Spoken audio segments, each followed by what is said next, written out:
को आपण मानक स्वागत। मुझे आपण मानक सहित शेयर करी सावित्री स्पेशल सागुपणा। एटा बहुत स्वादिष्ट लगी थाए। आपण माने जेकोसी ओषा व्रत करके पी पारे।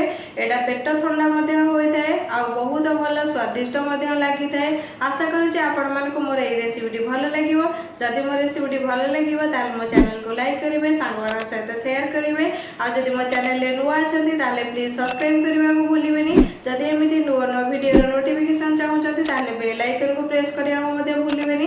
एवं चलते देखा आज रेसिपी कौन सामान मुझे बड़ साइज रे सागु। आपण मैंने सागु छोट बड़ साइज नहीं पारे, किंतु ये जो बड़ साइज सागुटा नवा द्वारा बहुत भल स्वादिष्ट सागुपणा बनी थाए। आपण मैंने देखंतु एटा मु 2 ରୁ 3 घंटा पूर्व भिजई नहीं थी। आपण मैंने जिते बनइबे 2 ରୁ 3 घंटा निहितिया को भिजई नेबे, ताहले एटा पूरा भल से भिजी जिवो। देखंतु आपण मैंने पूरा भल से भिजी जाइए। एमिति ही सागु हवा द्वारा आपण मानकर सागुपणाटा बहुत भल टेस्टी बनिबो। मु सागुटा यही कप्रे मापिकी ही नहीं, गोटे कप्र सागु नहीं ताकू 2 घंटा भिजेला पर देखंतु एटा 2 कप रु 2.5 कप सागु बनीगला। आपण माने निहिति सागु बेसी कम करि परिबे मध्य। एबे को आमे साइड करि नबा। जो कप्रे मु मापिकी सागु नहीं सही कप्रे मु 2 कप क्षीर नहीं। आपण माने क्षीरर परिमाण मध्य कम बेसी करि परिबे। मुझे सागुपणा बनवाई चीनी यूज करनी। एठी मु मिश्री यूज करी। आपण माने चीनी बदल में मिश्री यूज करें। आपण मान पाखे जदि मिश्री थी निहित आपण माने सागुरे पकेबे, कारण मिश्री पकेबा द्वारा सागुपणाटा आमर बहुत भल स्वादिष्ट बनी थाए। आउ एटा पेट पई मध्य बहुत भल होता है, पेट बहुत ठंडा रखी थाए। आपण मान पाखे जदि मिश्री नथिबो ताहले आपण माने चीनीर मध्य व्यवहार करि परिबे।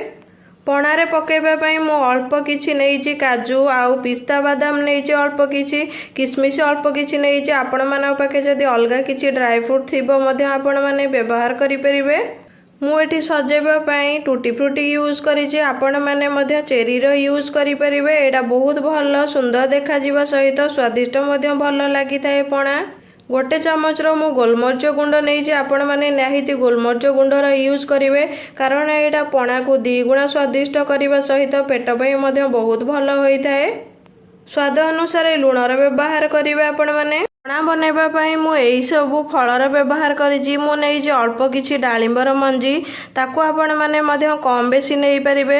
अल्प किछि कदली नहीं, ताकू मु एमिति गोल गोल साइज रे काटी नहीं। आपण मानक पसंद अनुसार आपण जो साइज रे मध्य काटी पारे। मु गोटे फाला आंबर व्यवहार करी। आपण आंबर परिमाण मध्य कम बेसी करि परिबे। मुझे गोटे फालार सेऊ व्यवहार करी, ताकू मु एमिति छोट छोट करी काटी नहीं। आपण माने एमिति ही छोट छोट करी काटी नहीं पारे। आपण मानक पसंद अनुसार मध्य एटा छोट बड़ साइज रा आपण माने करि परिबे। अल्प किछि कमला को मध्य मु छोट छोट करी काटी नहीं। अल्प किछि अंगूर मध्य मु छोट छोट करी काटी नहीं। आपण माने या जगह रे कला अंगूर मध्य यूज करि परिबे।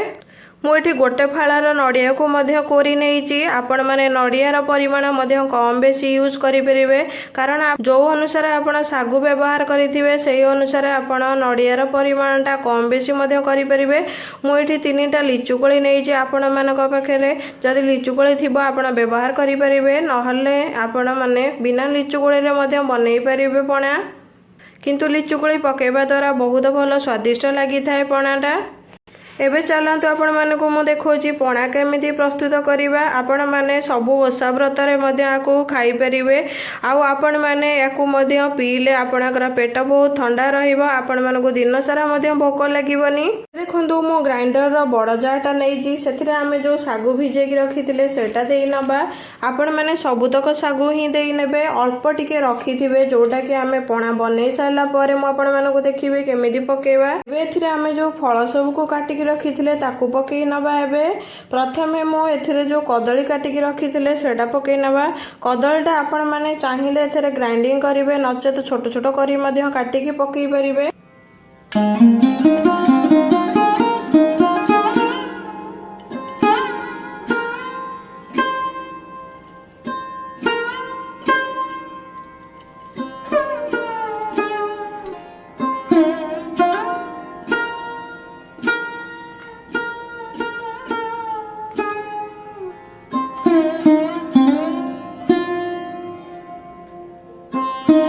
एबे जो मिश्री रखी सेटा पकई नवा ए आपण मैंने जिते सबू फल एथरे ग्राइंडिंग करने को पकेबे से अल्प किछि फल रखि जमी आंब आउ सेव जोटा सजेबा आपन को साहाय्य करिवो। आपण मैंने डालिंब मंजी एथरे पकेबेनी कारण डालिंब मंजी ग्राइंडिंग करेंगे एथरे गोलेबे जिते आम ग्राइंड कर सारा सागुपणाटा से आपण मैंने गोलेकी पीबे सेटा नहले आपण मैंने जदि एथरे ग्राइंडिंग कर देउछंती डालिंब मंजीटा ता मंजी सह ग्राइंडिंग हो जिवो। एबे एथिरे जो ड्राई फ्रूट मु रखी अल्प किछि पकई नउजी बाकी अल्प किछि मु रखिने भी जोड़ा सजेबा पई सहाय्य करिवो मते। एथिरे स्वाद अनुसार लूण दे नउजी गोलमर्च गुंड एबे जो क्षीर रखी सेटा एथरे दे नबा आउ भल से ग्राइंडिंग करी नहीं आसीबा।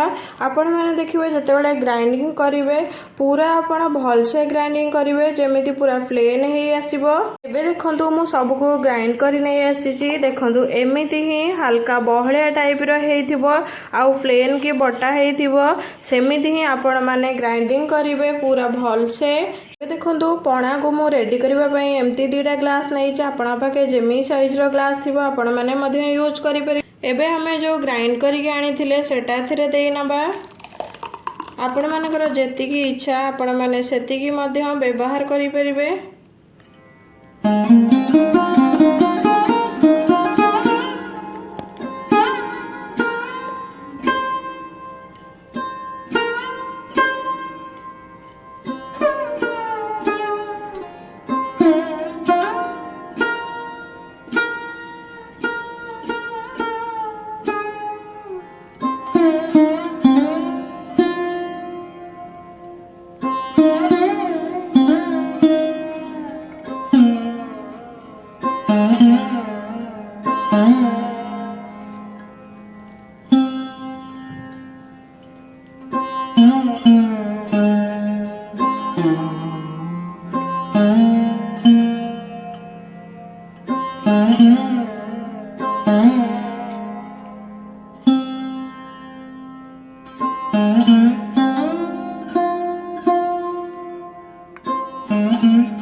देखु आमर सावित्री स्पेशल पणा बनिकी रेडी हो जाइए। देखु केते सुंदर बनई आपण मैंने निहाती मोर ये पणा रेसिपीटा ट्राए करेंगे। आशा करुँच आपण मानक मोर ये रेसिपीटी भल लगे।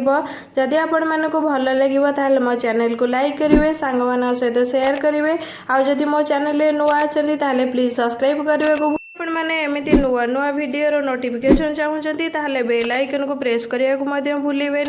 एवं रोचे जय जगन्नाथ आसबि आ